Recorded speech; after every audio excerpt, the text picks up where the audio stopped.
Okay, good morning guys. Ang video content natin for this day ay ang flushing of brake reservoir kasi mapapansin natin ang dumi na nito.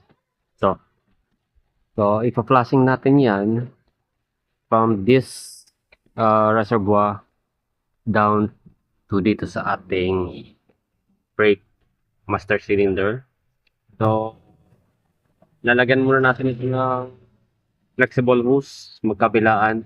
Ito ang right side brake caliper. Then, ito ang left side.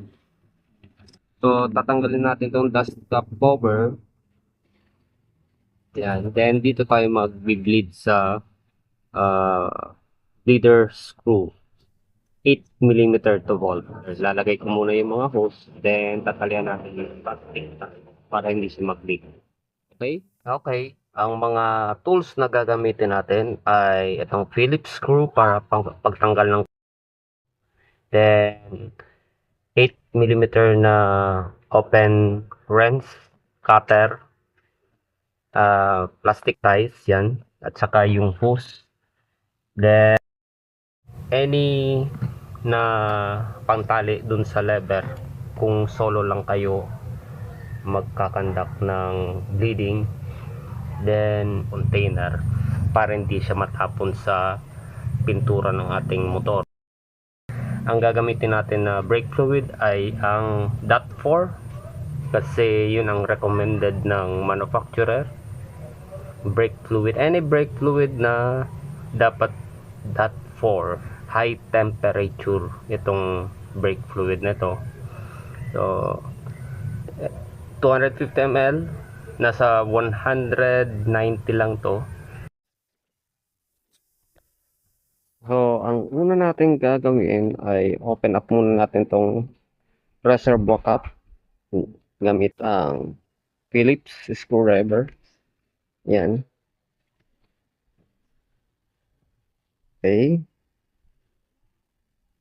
See to it na hindi siya tatapon sa pintura yung brake fluid dahil madadamage yung pintura kapag nagkaroon ng stains from the brake fluid. So, ito, hinanda ko na. Linagyan ko na ng hose. Diretso dito sa empty container. Dito sa leader screw using 8 mm na open wrench. Okay? So, tatakpan natin ito ng basahan. Naganda na tayo ng basahan. Papaikutan natin ito ng basahan para hindi siya tumalsik sa pintura yung ating brake fluid. Yan. Nekpan natin. I-drain natin to. So, open up natin ito. Yan, natanggal na yung dalawang screw. Then, open up yung cover. Then, itong diaphragm. Ang dumi ng ating brake fluid. I-drain ko muna yan. At muna natin yan ng syringe. Okay? Okay, isa-suck out muna natin gamit itong syringe na ito. Yung maduming brake fluid na nasa reservoir. Yan. Hindi ka matasagad para hindi mapasukan ng hangin. Okay. Then, dito natin itapon sa empty container natin. Okay. Ulitin natin yung procedure. Then, linisan natin later.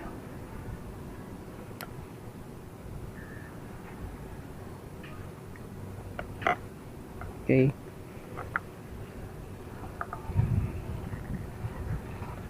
Wag na natin sagarin. Maglagay na lang tayo ng tissue paper para masak yung ibang fluid naman. So, may tissue paper na akong naihanda para sak natin ito. Yung patitirang fluid sa reservoir. Ano lang. Yan. Okay. Then, salinan natin ng bagong brake fluid.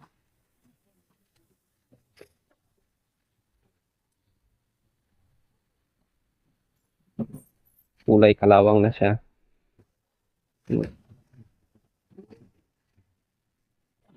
Okay. Ganyan lang.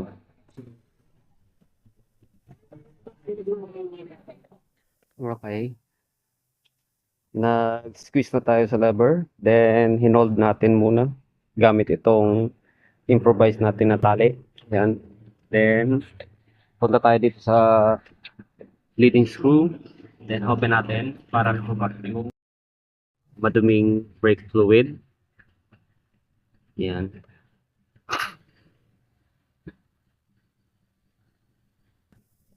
Yun.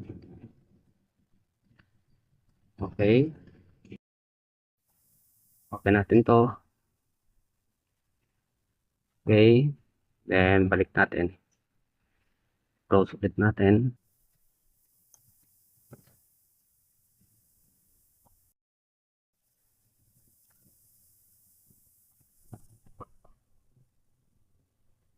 Then, leave ulit tayo.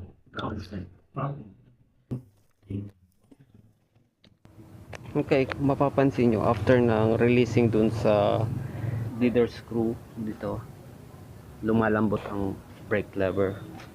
So, kailangan yung press and release hanggang sa tumigas ulit siya. Then, i-hold nyo gamit ang tali kung wala kayong kasama. Then, open up naman yung leading screw.